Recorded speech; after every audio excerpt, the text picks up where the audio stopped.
ఆయనకి పరిశ్రమలు ఉన్నాయో లేదో నాకు తెలియదు కానీ వాళ్ళ అధ్యక్షులు వారికి కొన్ని వందల పరిశ్రమలు ఉన్నాయి అధ్యక్ష. ఏదో అధ్యక్ష రాత్రికి రాత్రి వెబ్సైట్లో తీసారని పెయింటింగ్ వేసారని దగ్గుబాలు మాట్లాడుతుంటే మీరు అలా ఆలోచిస్తే ఎలాగుంటుంది అధ్యక్ష? పరిశ్రమలు ఒక 2 పరిశ్రమలు కలిశాయంటే దానికి ఎన్ని నిబంధనలు ఉంటాయి అధ్యక్ష? రాత్రి రాత్రి వెబ్సైట్లో తీస్తే పరిశ్రమలు వేరైపోతాయి. ఒక ప్లాంట్ మీద ఒక పోస్టర్ మీద పెయింట్ వేస్తే పరిశ్రమలు వేరైపోతాయి అధ్యక్ష. నేను మొదటి నుంచి కూడా చెప్తున్నాను, మీకు నిండా మునిగిపోయారు, ఇందులో నిండా మునిగిపోయారు. ఈ ఇష్యూ మళ్ళీ బయటకు వస్తే ప్రజలు ఎప్పటికే చీకొడుతున్నారు, చెప్పులతో కొడతారని ఇష్యూని బయటకు రాకుండా సంబంధం లేనటువంటి హెరిటేజ్ ఇష్యూని తీసుకొస్తున్నారు అధ్యక్ష. వెబ్సైట్ లో తీసిస్తే హెరిటేజ్ కి హిందూపూర్కి ఉన్న సంబంధాలు తెగిపోతాయి అధ్యక్ష. ఒక పరిశ్రమ కలిసి ఉందంటే, కలిసి వ్యాపారం చేస్తుందంటే వెబ్సైట్ లో తీస్తే అయిపోతుందా? ఒక్క ఆధారం తండి, ఒక్క ఆధారం. ఏదో వేగ్గా మాట్లాడడం కాదు అధ్యక్ష.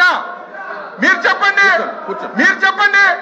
ఒక పరిశ్రమ కలిసి ఉంటే వెబ్సైట్ లో తీసినంత మాత్రాన ఆ పరిశ్రమలు వేడైపోతాయి అధ్యక్ష. ఒక పరిశ్రమ కలిసి ఉంటే పెయింట్ వేసిస్తే వేడైపోతాయి అధ్యక్ష. రికార్డు ఉంటుంది కదా. ఒక్క ఆధారం కూడా లేకుండా వీళ్ళు తప్పు చేశారు. సాక్షాత్తు టీటీడీకి చైర్మన్ గా వ్యవహరించినటువంటి సుబ్బారెడ్డి గారే తిరుపతి లడ్డూలో కల్తీ జరిగింది, ఏవేవి కలిశాయో స్పష్టంగా చెప్పారు. ఈ విషయాలన్నీ బయటకు వస్తాయని సంబంధం లేని ఇష్యూని తెచ్చి డైవర్ట్ చేయడానికి ప్రయత్నం చేస్తున్నారు అధ్యక్ష. మీరు చెప్పాలి అధ్యక్ష.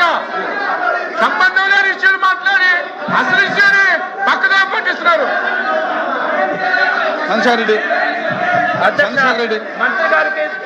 మంత్రి గారికి దండం పెడతామని అధ్యక్ష.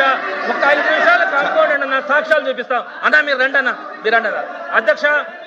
ఏదైతే వీళ్ళు కల్తీ నెయ్యి అని చెప్తా ఉన్నారు, ఆ కల్తీ నెయ్యి ఏఆర్ డైరీ సప్లై చేస్తుందంటా ఉన్నారు.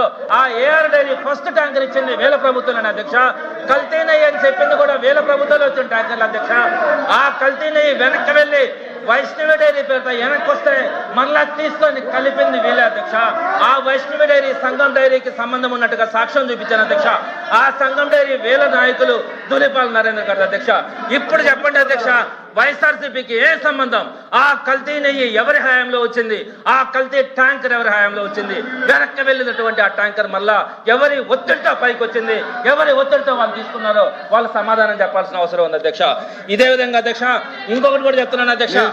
వీళ్ళు సిబిఐ అధ్యక్ష చూడండి అధ్యక్ష, సిబిఐ చార్జ్ షీట్ అంటా ఉన్నారు అధ్యక్ష. కూర్చోండి అధ్యక్ష, సిబిఐ చార్జ్ షీట్ అంటా ఉన్నారు అధ్యక్ష. చర్చలు ముందు కొనసాగనే ఉండే. సిబిఐ చార్జ్ షీట్ గురించి మాట్లాడదాం అధ్యక్ష. సిబిఐ చార్జ్ షీట్ కాపీస్ నా దగ్గర ఉన్నాయి అధ్యక్ష. Page number 209, 210 CBI charge sheet లో ఉన్నటువంటి అంశం అధ్యక్ష. నేను మీకు చదివి వినిపిస్తాను అధ్యక్ష, ఒక్క నిమిషం. The results suggest that this samples of ghee from TTD mainly contains vegetable oils and fats of plant origin, and the possibility of presence of fat from animal origin appears very, very less and very, very low, not detected అని వచ్చిందంటే అధ్యక్ష.